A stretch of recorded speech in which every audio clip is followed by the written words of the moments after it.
Fleet Commander Sun Yuna raised her hand for silence, and the entire crystal chamber immediately became quiet. Her voice carried the authority of someone who had led successful military campaigns across half the galaxy and even the most traditional. Delegates respected her enough to listen. She had earned her position through countless victories against impossible odds, and her tactical genius was legendary among all species. The commander looked straight at Nari with eyes that had seen too much war and death, but still held a spark of hope. She said that 3,000 years of conventional strategy had brought them nothing but defeat after defeat. Maybe it was time to try something completely different, even if that something came from the galaxy's newest and most unpredictable species. Nara's hands shook even more as she realized that the most important military leader in the galaxy actually wanted to hear her theory. She projected her analysis onto the chamber's massive holographic display system showing attack patterns that spanned decades of void-born warfare. The data created three-dimensional maps of destroyed systems and enemy movement that filled the air above the assembled delegates. She explained how the void-born attacks followed the same principles as traditional Korean hunting strategies called suri hunting. The hunters would create false escape routes that drove their prey exactly where they wanted them to go.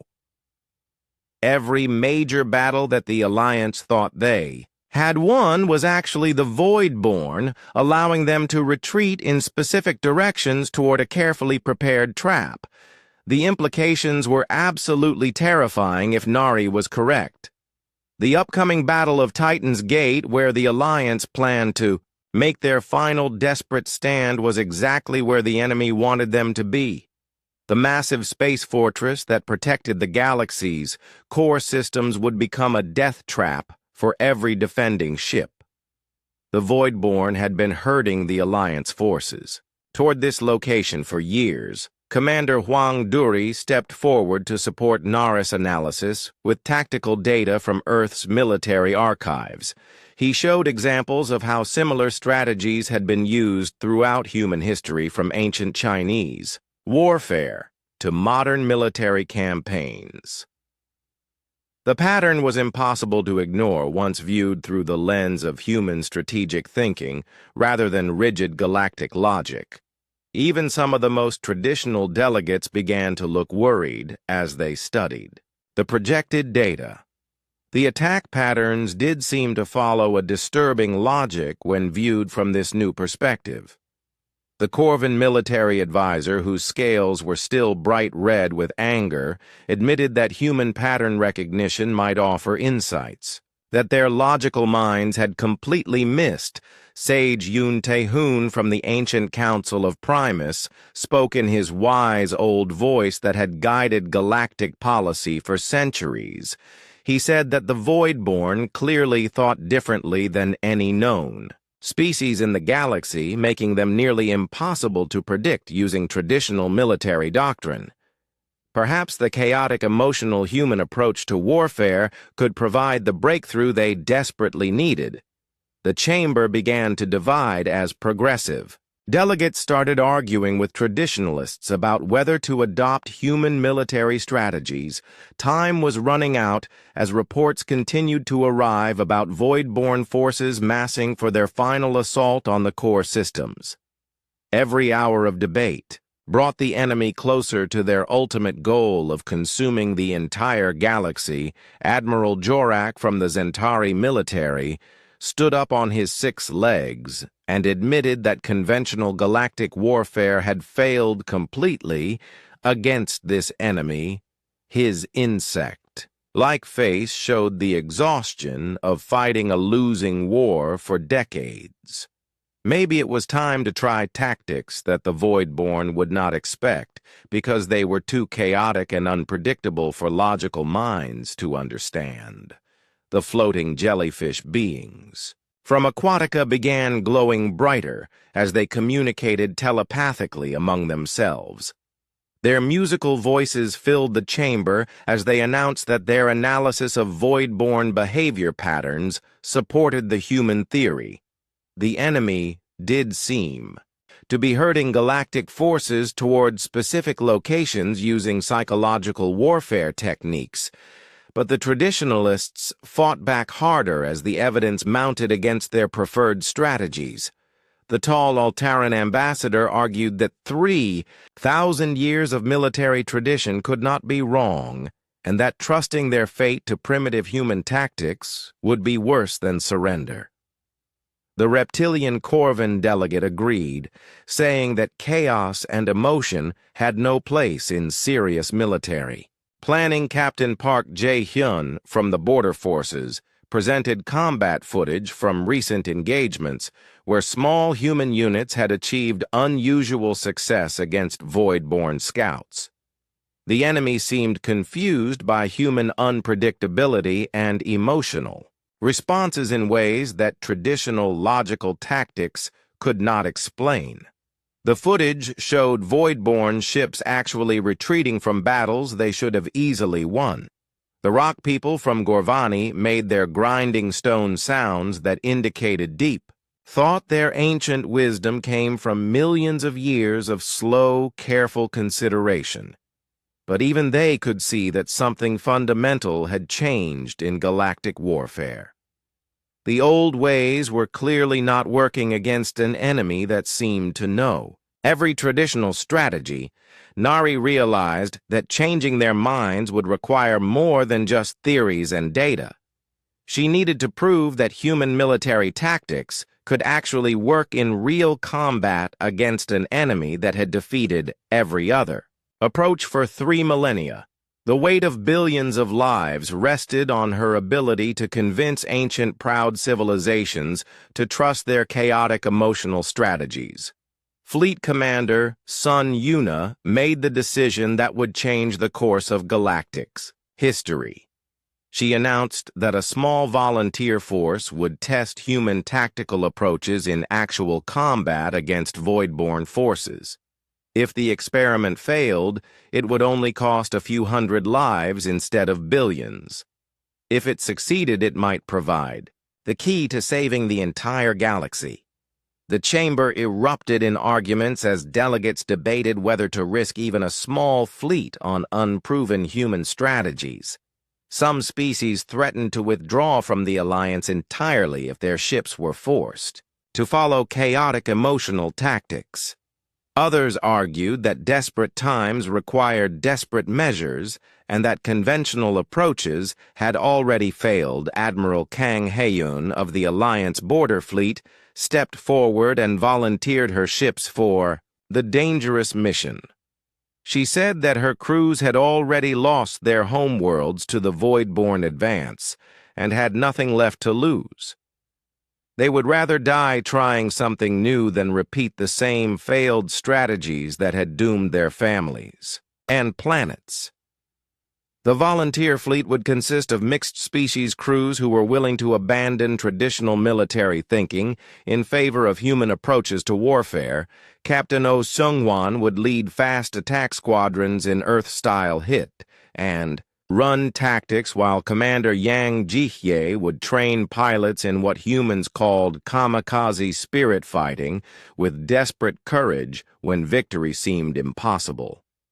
The test would come soon as void-born scout forces probed the outer defenses of the core systems.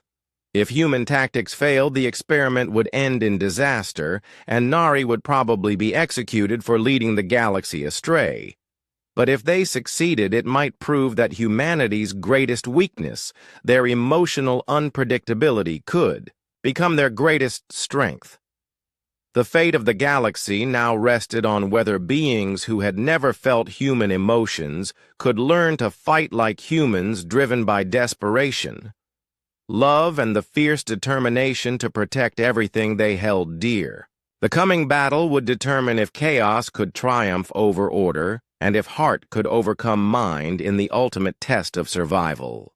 The crystal chamber erupted with alarm sounds as urgent messages flooded in from across the galaxy. The Voidborn had launched their biggest attack, yet destroying the beautiful colonies of the Helix Nebula in just a few hours. Billions of beings had died in the blink of an eye, and the enemy forces were now moving toward even more important systems. The panic in the room was like electricity in the air, making everyone move faster and speak louder. Nari could not sit still anymore, watching the galaxy burn while she held the key to stopping it. Her chair made a horrible scraping sound against the crystal floor as she suddenly stood up. The noise cut through all the arguing and shouting like a knife through paper. Every single eye sensor and tentacle in the massive chamber turned to look at her small human form standing alone in the sea of giant alien beings. The silence that followed was so complete that Nari could hear her own heartbeat pounding in her ears. She raised her trembling hand high above her head, the simple human gesture that meant she wanted to speak. The alien delegates stared at her in complete shock and horror, as if she had just pulled out a weapon and pointed it at them. What she was doing was considered one of the most disrespectful acts possible in galactic society. Ambassador Lee Minho from the Earth delegation tried to grab her arm and pull her back down into her seat. His face was white with terror because he knew that some alien species would execute beings for much smaller breaches of protocol. The Corvin delegate's scales turned a dangerous deep red color that meant he was ready to attack. The tall Alteran representative's 4 eyes narrowed with cold fury while his hands moved toward the ceremonial weapons at his belt. Even the peaceful species showed their disapproval in ways that made Nari realize how much trouble she was in. The gentle Lumini beings dimmed their natural glow until they were almost completely dark. The floating, jellyfish creatures from Aquatica stopped their graceful movements and hung motionless in the air like angry storm clouds. The rock people from Gorvani made deep rumbling sounds that shook the crystal walls. But Nari pushed forward despite her fear, because she knew that staying silent would doom the entire galaxy. Her voice came out clear and strong, even though her hands were shaking like leaves in a storm.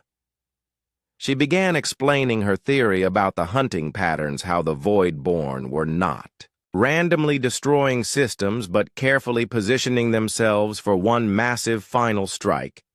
The alien delegates listened with growing confusion and anger as she compared their 3,000-year war to the hunting behavior of Earth predators. How dare this primitive human suggest that their ancient and sophisticated enemy was using strategies borrowed from simple animals? The very idea was insulting to beings who had been fighting galactic wars since before humans had even invented the wheel. The Corvin delegate stood up to his full intimidating height and roared that Nari should be executed immediately for her disrespect. The Alteran ambassador agreed, saying that humans had proven they were too chaotic and dangerous to be trusted with important galactic matters. Several other species began calling for humanity to be expelled from the Galactic Alliance entirely. The chamber exploded into chaos as different alien factions began arguing about what punishment would be appropriate for Nari's breach of protocol. Some wanted her killed, others wanted all humans banned from future meetings, and a few suggested that Earth itself should be removed from the Alliance. The crystal walls echoed with angry voices in dozens of different languages.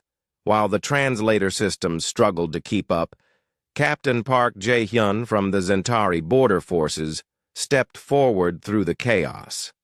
His face was covered with battle scars from fighting the Voidborn for many years, and his expression was thoughtful rather than angry. He had seen more combat against the enemy than almost anyone else in the galaxy, and something in Nara's desperate tone made him pause to consider her words. The experienced captain looked at the tactical data that Nari had projected onto the chamber's main display screen. The attack patterns did seem to follow a strange kind of logic when viewed through human eyes, rather than the rigid thinking patterns that all other galactic species used. Maybe the crazy human girl was actually seeing something that everyone else had missed. Commander Huang Duri from Earth's small fleet moved to stand beside Nari despite the obvious danger to his own career and possibly his life. He had served with human military forces for years and knew that their chaotic emotional thinking sometimes produced brilliant insights that logical minds could never reach. The Voidborn were unlike any enemy the galaxy had ever faced, so maybe they needed a completely different approach. The ancient sage council of Primus called for order in their musical voices that somehow cut through all the shouting and arguing. When the chamber finally became quiet again, the eldest sage spoke in words that carried the weight of 10,000 years of wisdom. She said that desperate times required desperate measures, and that perhaps they should listen to what the human had to say before deciding her fate. Fleet Commander Sun Yuna from the Galactic Defense Force stood up slowly. Her reputation as the most successful military leader in recent galactic history carried enormous weight with all the assembled delegates. She had won more battles against impossible odds than any other commander, and her opinion was respected even by species that normally hated each other. The commander looked directly at Nari with eyes that had seen too much death and destruction. She said that conventional strategies had failed for 3 millennia, and that maybe it was time to consider unconventional approaches. The Voidborn seemed to think differently than any known species in the galaxy, so perhaps they needed to fight them using equally different tactics. The chamber divided into 2 sides as progressive delegates began arguing with traditionalists about whether to listen to human military theories. The clock was ticking as Voidborn forces continued their advance toward the galaxy's most important systems. Every minute spent arguing was another minute closer to total defeat. Nari realized that she had started something that could not be stopped. Her simple gesture of raising her hand had split the galactic government and possibly doomed her own species if the traditionalists won the argument. But she also knew that doing nothing would have doomed everyone anyway. At least now there was a chance that someone might listen to reason. The future of the entire galaxy now hung on whether ancient, proud civilizations could swallow their pride and accept help from the youngest and most chaotic species in the known universe. The next few hours would determine if Nara's desperate gamble would save countless worlds or destroy any hope of survival against the advancing darkness. The hours crawled by like days as more and more bad news arrived at the Crystal Chamber. Each new report brought worse information about the Voidborn attacks. The dark enemy ships appeared out of nowhere and destroyed everything they touched, leaving behind only empty space where entire worlds used to exist. The alien delegates watched the holographic displays with growing fear and desperation. Admiral Jorak stood in the center of the room, using his 6 arms to point at different tactical displays. His insect-like face showed no emotion, but Nari could hear the tiredness in his voice. He had been fighting this war longer than any other being in the galaxy, and the endless defeats were wearing him down. The battle footage he showed was terrible. To watch millions of ships fighting bravely against the darkness, only to be consumed and destroyed. Nari studied every single attack pattern, while the other delegates argued about building bigger weapons and stronger defenses. her human mind worked, in ways that confused the logical alien species. While they saw random destruction and chaos, she began to recognize something that made her heart beat faster. The Voidborn movements were not random at all. They followed a careful plan that reminded her of hunting strategies from back home on Earth. The alien military experts kept talking about the same failed approaches they had used for thousands of years. They wanted to build massive fleets and create impenetrable defensive formations. They showed complex battle plans with perfectly organized ships moving in precise geometric patterns.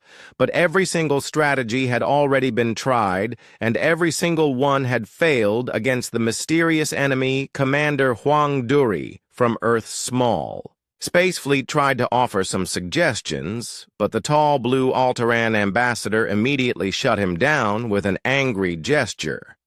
The aliens said that human military thinking was too chaotic and emotional to be useful in serious warfare.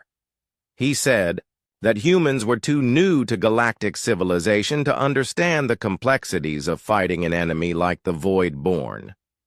The green-scaled Corvan delegate agreed by making loud hissing sounds. His scales turned darker colors as he got more agitated. He said that human emotions made them unpredictable and dangerous in battle situations. The other alien species valued logic and careful planning above everything else, and they saw human feelings as a serious weakness that could not be trusted. Nari felt frustrated as she watched the aliens make the same mistakes over and over again. They were too stuck in their old ways of thinking to see what was really happening. The Voidborn were not just randomly attacking systems, they were following a hunting pattern that any human who had studied Earth predators would recognize immediately. But the aliens could not see it, because they thought too rigidly and logically. She looked more carefully at the tactical displays showing Voidborn attack. Routes. The enemy always seemed to leave escape routes for the defending forces, making the aliens think they were retreating to safety. But Nari recognized this strategy from her grandmother's stories about traditional Korean hunting methods called suri hunting. The hunters would drive deer and other animals toward hidden traps by creating false paths that seemed safe. The Alteran tactical expert stood up and began explaining their latest defensive strategy. He showed a complex formation designed to protect the most important star systems in the galaxy. The ships would be arranged in perfect geometric patterns with overlapping fields of fire and multiple layers of protection. It looked very impressive and logical, but as Nari watched the presentation, her blood turned cold.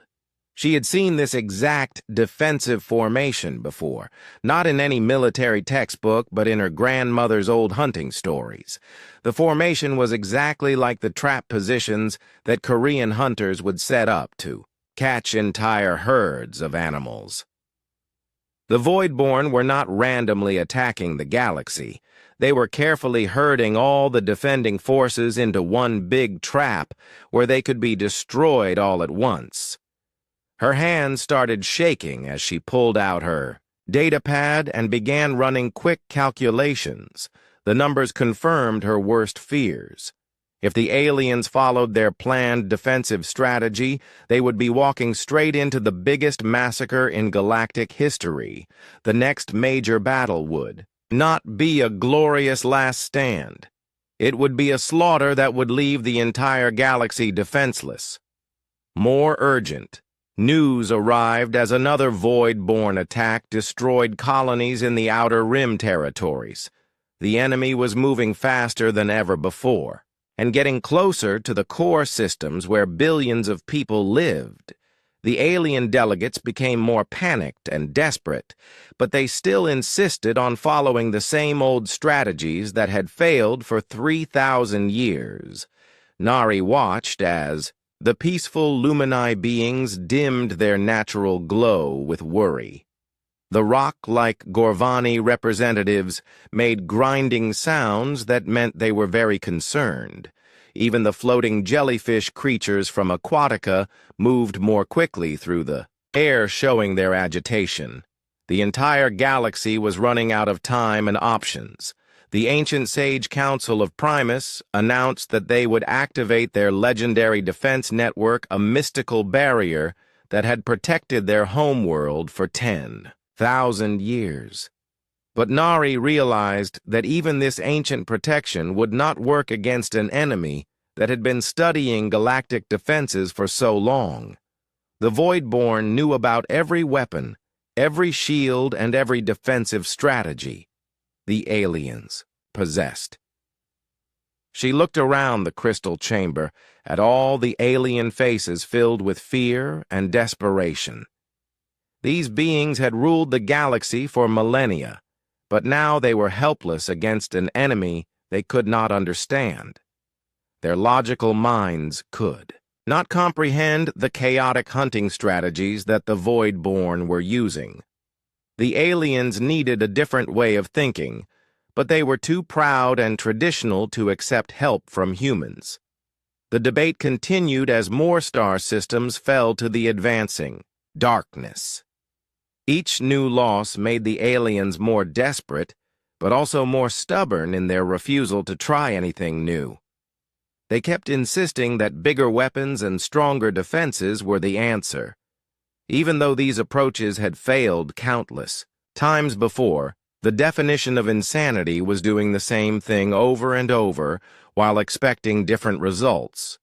Nari felt the weight of billions of lives pressing down on her shoulders. She was probably the only being in the entire galaxy who could see the trap that was being prepared. But she was also the least important person in the room. According to galactic law and tradition, speaking up would break every rule and custom that the alien species held sacred. The tactical displays showed the Voidborn forces massing for what looked like their final assault on the galaxy's core systems. Time was running out, and soon it would be too late to change course. The aliens were so focused on their ancient traditions and logical thinking that they could not see the obvious truth that was staring them in the face. Nari gripped her datapad tighter and tried to work up the courage to do something that might save the galaxy or might get her killed for breaking protocol. The choice was becoming clear: stay silent and watch everything burn, or speak up and risk everything to save countless worlds from destruction. Dr. Kim Nari walked into the biggest room she had ever seen in her life. The crystal walls stretched up so high that she could not see the top, and the floor was made of some kind of glowing stone that felt warm under her feet. She was very small compared to all the other beings in the room, and she felt like a tiny ant walking among giants.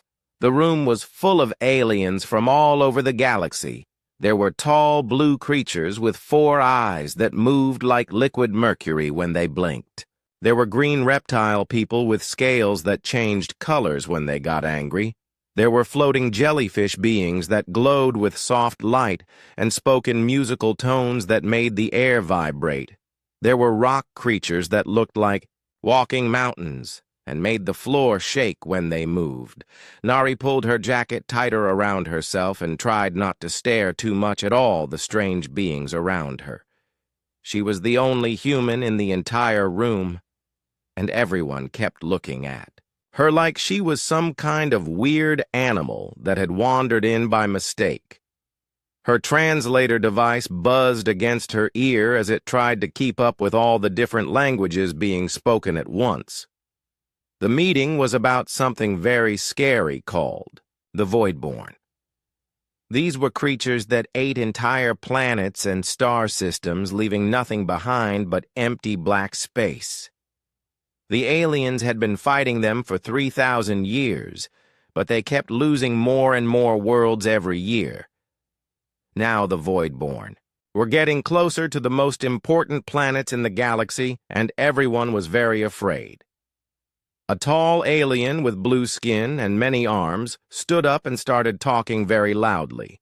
His voice echoed through the crystal room like thunder.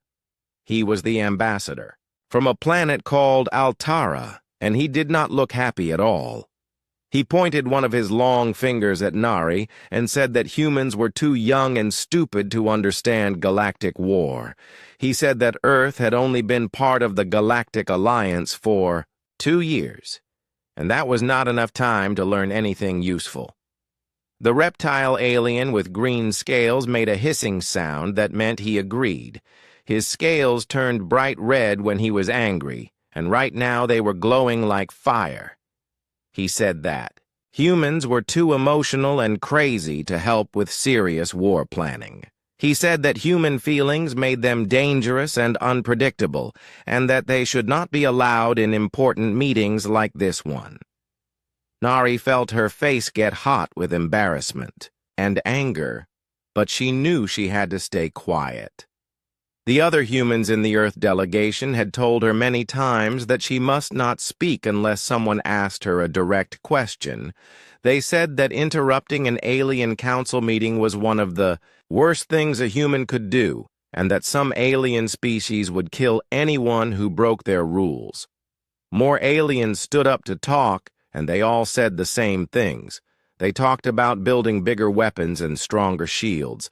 They talked about making better battle formations and defensive positions.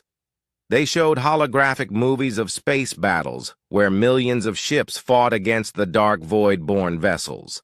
But in every movie, the aliens always lost, and more planets got eaten by the terrible. Enemy Nari watched the battle footage very carefully. Her human brain worked differently than the alien minds around her. While they saw random attacks and chaos, she started to notice something strange. The void-born ships moved in patterns that reminded her of something from back home on Earth. It was like watching wolves hunt deer in the forests or sharks hunting fish in the ocean. The alien military leaders kept showing the same failed strategies over and over again. They had tried the same things for thousands of years, but the Voidborn always seemed to know exactly what they were going to do. It was like the enemy could read their minds and was always one step ahead of them. A new alien stood up to speak. This one looked like a giant insect, with 6 arms and shiny black skin. He was Admiral Jorak from the Zentari military, and he had been fighting the Voidborn longer than anyone else. His voice was tired and sad as he showed more holographic displays of recent battles. The Voidborn had eaten 7 entire star systems in just the past month, and they were moving faster than ever before. Nari leaned forward in her chair as she studied the attack patterns more closely. The Voidborn did not just randomly destroy things like everyone. Thought there was a method to their attacks, a careful plan that the aliens could not see because they thought too logically and followed too many rules. But humans were different. Humans could see patterns in chaos because they understood wild, unpredictable behavior. She pulled out her datapad and started making notes. The Voidborn attacks reminded her of stories her grandmother used to tell about hunting strategies from old Korea. The way hunters would drive animals toward hidden traps, by making them think they were escaping to safety. But the more she studied the data, the more worried she became. If she was right about the pattern, then the next big battle would not be a victory for the good guys. It would be a trap that would destroy most of the galactic fleet and leave the important planets completely defenseless. The Voidborn were not just winning random battles, they were carefully moving all the defending forces exactly where they wanted them. The Alien Council kept arguing about the same old strategies that had failed for 3,000 years. They wanted to form bigger fleets and build stronger fortresses. They wanted to use ancient weapons and follow traditional battle plans. But none of them could see that. They were walking straight into the biggest trap in galactic history. Nari felt sick to her stomach as she realized how bad things really were. Billions of people on thousands of planets were going to die because the alien leaders could not think. Outside their rigid rules and ancient traditions, she wanted to stand up and tell them what she had figured out, but she knew they would just get angry and throw her out of the meeting. The crystal chamber filled with more angry voices as news came about another void-born attack. This time, they had destroyed colonies in the Helix Nebula and were moving toward even more important systems. The aliens were getting desperate, but they still refused to try anything new or listen to different ideas. Commander Huang Duri from Earth tried to speak up, but the reptile alien cut him off with a wave of his clawed hand. The alien said that humans were too emotional and chaotic to contribute anything useful to military planning. He said that letting humans into the council was just a political favor, and that they should stay quiet and let the experienced species handle. The war Nari gripped her data pad tighter as she watched more worlds disappear from the galactic map. She had the answer they needed, but nobody would listen to her because she was human. Time was running out, and soon it would be too late to save anyone. The weight of the entire galaxy seemed to press down on her shoulders as she sat in her chair trying to decide what to do. The fate of countless worlds hung in the balance, and she was the only one who could see the truth. But speaking up would break every rule and tradition the aliens held sacred. It might even get her killed or cause humanity to be kicked out of the Galactic Alliance forever. She had to choose between following the rules and saving billions of lives. Admiral Kong Han stood on the bridge of her flagship watching the mixed-species volunteer fleet prepare for the most dangerous mission in galactic history. Her ships were filled with crews who had lost everything to the void-born advance and now faced the choice between certain death following old strategies or possible death, trying something completely new. The volunteers came from 12 different species, but they all shared the same desperate determination. The fleet consisted of fast attack ships piloted by beings who had never worked together before. Altaran tactical officers tried to understand human concepts like controlled chaos, while Corvin gunners learned to fire at targets that made no logical sense. The Zentari. Marines practiced boarding actions that relied on emotional courage rather than careful planning, and the peaceful Lumini engineers figured out how to make their ships move in unpredictable patterns. Nari worked around the clock with the tactical teams, trying to explain human military thinking to minds that had been trained for thousands of years to value logic above everything else. She taught them about fighting with heart instead of head, about using anger and determination as weapons, about making decisions based on gut feelings rather than computer calculations. The alien officers looked confused and worried, but they listened because they had no other choice. Captain Oh Sung-hwan led a squadron of the fastest ships in the fleet, practicing Earth-style hit-and-run tactics that involved striking enemy weak points and then disappearing before the Voidborn could respond. His pilots came from 6 different species, and none of them had ever flown in such chaotic formations. Before, the training exercises looked like disasters to traditional military observers.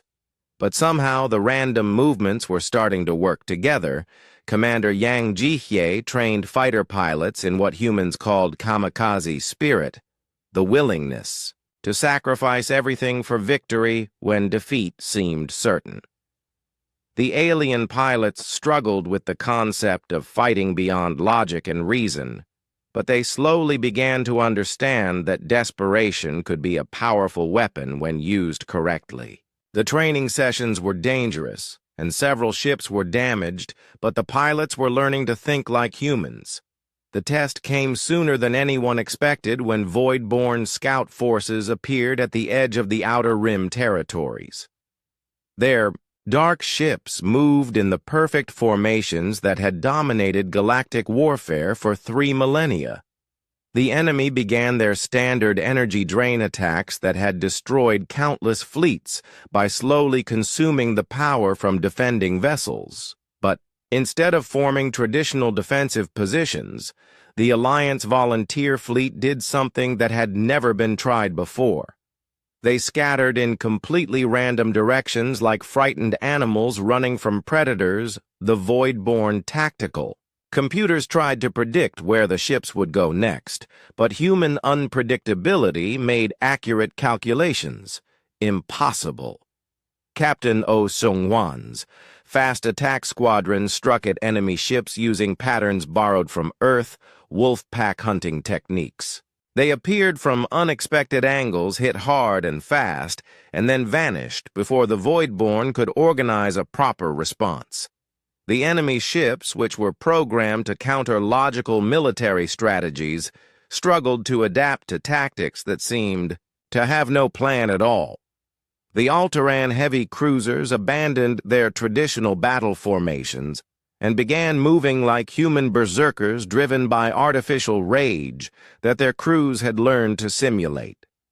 The normally peaceful Lumine frigates darted between enemy ships like angry wasps, while the massive Gorvani battleships charged straight at superior forces with the kind of desperate courage that defied all military logic.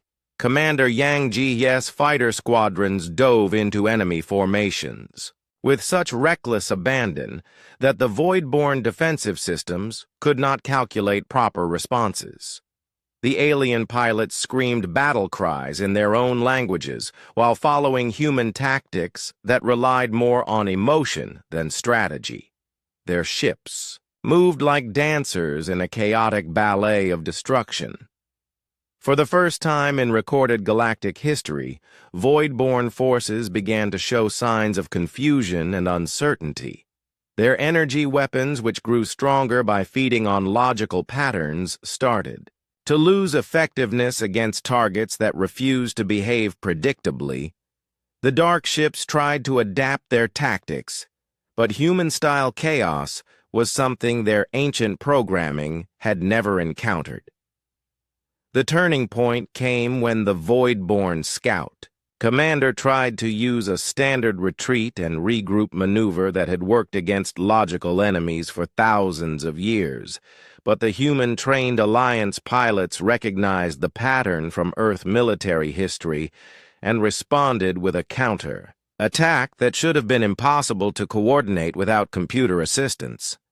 The enemy retreat turned into a rout as Void-born ships found themselves unable to predict or counter the emotional responses of crews who were fighting like cornered animals. The dark vessels that had seemed invincible for 3 millennia suddenly looked vulnerable and uncertain as they faced an enemy that refused to follow any known rules of warfare. Admiral Kang Haeun watched in amazement as her volunteer fleet achieved something that had seemed impossible just hours before. The Void-born scout force was actually retreating from battle without achieving their objectives. News of the victory spread through the Alliance communication networks faster than light carrying hope to species that had already begun preparing for extinction. But the celebration was short-lived, because everyone knew that the real test lay ahead at Titan's Gate, where millions of Void-born ships waited to spring their carefully prepared trap. The scout engagement had been a small success, but the main enemy force was beyond anything the galaxy had ever seen. The final battle would determine whether human tactics could work on a massive scale. The volunteer fleet had proven that Void-born forces could be confused and disrupted by chaotic emotional tactics, but scaling up those strategies to involve millions of ships and billions of crew members would be a challenge beyond imagination. The Alliance now faced a terrible choice between following 3,000 years of failed military tradition or trusting their fate to the newest and most unpredictable species in the galaxy. Nari stood on the observation deck watching the damaged but victorious volunteer fleet return to base. She had proven that her theory was correct, But she also knew that one small victory did not guarantee success in the coming apocalyptic battle. The Voidborn would adapt and learn from this encounter just as they had adapted to every other strategy over the millennia.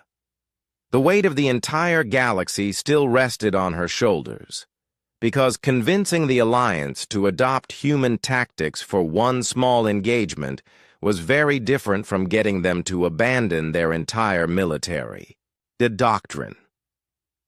The traditionalists would fight even harder now that they had been proven wrong, and time was almost up. Reports continued to arrive about Voidborn forces massing around Titan's Gate in numbers that defied comprehension. The enemy had been planning this final assault for decades, and they were ready to end the war once and for all. The Alliance had perhaps days or even hours to decide whether to trust human chaos or stick with alien logic. The coming battle would be the largest military engagement in galactic history, with the fate of every sentient being hanging in the balance. Nari realized that her simple gesture of raising her hand in the council chamber had started a chain of events that would either save the galaxy or doom it to eternal darkness.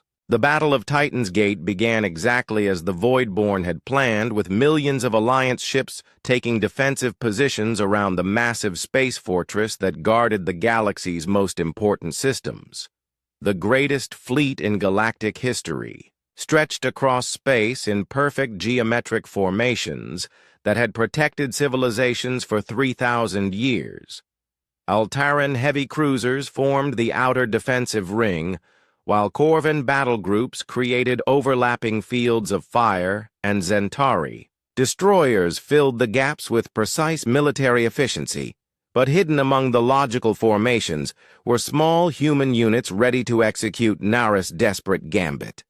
Captain Bei Su-Yung commanded a mixed squadron of volunteers who had learned to fight like humans, driven by emotion rather than logic. Commander Park Min-Soo led boarding parties trained in Earth-style close combat, while Admiral Cho Hyun-woo coordinated the chaotic tactics that would either save the galaxy or doom it forever. Voidborn forces emerged from dark space like a tsunami of destruction, stretching beyond the horizon in every direction. Their black ships moved in perfect synchronization as they had for millennia, each vessel part of a vast machine designed to consume matter and energy. The enemy fleet was so massive that it blotted out the stars, and their approach created gravitational waves that shook the Alliance defensive positions. The trap became clear within the first hour of battle as Voidborn forces moved to cut off all escape routes, exactly as Nari had predicted. The Alliance found themselves surrounded by enemy ships that seemed to know every defensive strategy and counter every tactical move. The ancient battle plans that had once seemed unbreakable crumbled like paper against an enemy that had studied galactic warfare for 3,000 years. Traditional Alliance formations began to collapse as Voidborn energy weapons grew stronger by feeding on the logical patterns of defending ships. The enemy drained power from entire battle groups, while their dark vessels became more dangerous with each system they consumed. The massive Gorvani battleships that had never been defeated in open combat found their shields failing against weapons that turned their own energy against them. Admiral Jorak watched his Zentari fleet being systematically destroyed by tactics he could not counter. The enemy knew exactly how his ships would move and where his weapons would fire. The logical military doctrine that had served the galaxy for millennia was being used against them by an enemy that had learned to predict every possible response.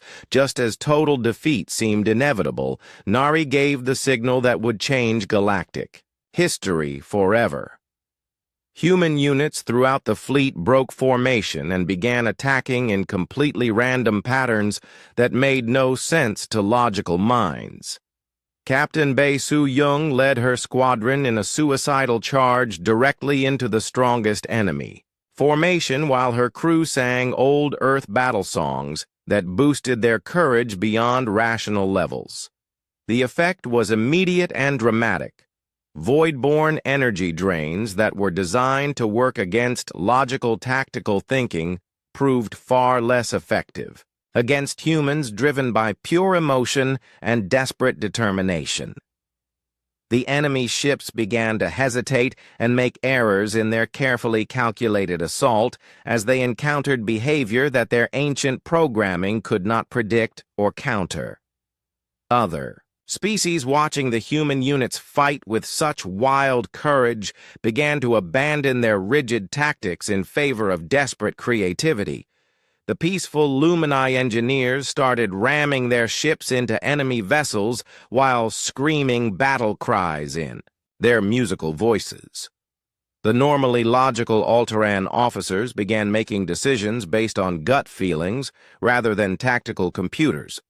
Commander Park Min-soo led his boarding parties in attacks that should have been impossible against superior Voidborn technology. But human unpredictability and emotional fighting spirit proved more effective than advanced weapons. The enemy soldiers who had conquered the galaxy through logical superiority found themselves confused by opponents who fought with heart instead of head. The tide of battle began to turn as more Alliance crews learned to fight like humans driven by desperation and love for their homes. The Corvin Marines, whose scales glowed with artificial battle rage, tore through enemy defenses, while Zentari pilots flew their ships like extensions of their own bodies rather than following computer guidance systems. Admiral Cho Hyun-woo coordinated the chaotic tactics from his command ship, watching as human-style warfare spread through. The Alliance fleet, like wildfire ships that had been dying under logical enemy attacks, suddenly became dangerous as their crews learned to fight with emotion instead of reason. The Void-born fleet, which had seemed invincible just hours before, began to show signs of confusion and disorder. The breakthrough came when General Lim Woo-sung realized that the Void-born Central Command ship was vulnerable to the one attack they had never expected, a direct frontal assault by beings too emotional to calculate the odds of survival. His destroyer was badly damaged and his crew was dying, but they flew straight at the enemy flagship while broadcasting messages of defiance and human determination. The Voidborn command ship tried to drain energy from the approaching destroyer, but human emotional patterns proved resistant to their logical weapons. The enemy computers could not process the chaotic mix of fear, courage, love, and desperation that drove the human crew forward. General Lim's final transmission echoed across the battlefield as he rammed his ship into the enemy flagship. His words became the battle cry that inspired the entire galaxy. "This is for every world you consumed, every life you stole." Humanity remembers the explosion that followed, destroyed the Voidborn command structure, and threw their perfectly coordinated fleet into chaos as individual ships lost their connection to the central tactical network. With their command ship destroyed, the Voidborn forces found themselves unable to adapt to the spreading chaos of human-style warfare. Alliance crews who had learned to fight with emotion rather than logic pressed their advantage, while enemy ships struggled to coordinate responses without their central brain. The dark vessels that had dominated space for 3 millennia suddenly looked confused and vulnerable. Captain Bae Soo-young led the final assault on the remaining Void-born heavy ships, her damaged squadron moving like a pack of wounded wolves that refused to give up. The enemy tried to retreat but found their escape routes blocked by Alliance forces who had learned to think like human hunters. The trap that was supposed to destroy the galaxy became a prison for the Voidborn themselves. Battle ended not with a massive explosion, but with the slow realization that the enemy fleet was actually retreating from their first major defeat in recorded history. Voidborn ships disappeared back into dark space, leaving behind debris fields. And the stunned silence of a galaxy that had just learned something incredible about the power of chaos over order. In the aftermath, as rescue ships searched for survivors and damage reports flooded in from across the battlefield, the galaxy realized that their salvation had come from the most unlikely source. The species they had dismissed as too emotional and chaotic had provided the key to defeating an enemy that logical minds could never understand. Nari's simple gesture of raising her hand in that council chamber had broken more than just protocol. It had shattered 3,000 years of failed military tradition and opened a new chapter in galactic history where being different was not a weakness, but the greatest strength of all. The human capacity for unpredictable emotional responses had proven more powerful than any weapon or shield. The galaxy would never be the same because now every species understood that sometimes the best way to solve an impossible problem was to think like a human driven by heart instead of head by chaos, instead of order by hope instead of logic. The age of rigid military doctrine was over, and the age of creative emotional warfare had begun. Nari stood on the observation deck of the command station watching the victory celebrations begin across 1,000 worlds. She had kept her promise to speak up when silence would have meant death for billions. Her raised hand had indeed changed galactic history by proving that humanity greatest weakness was actually their greatest gift to the universe.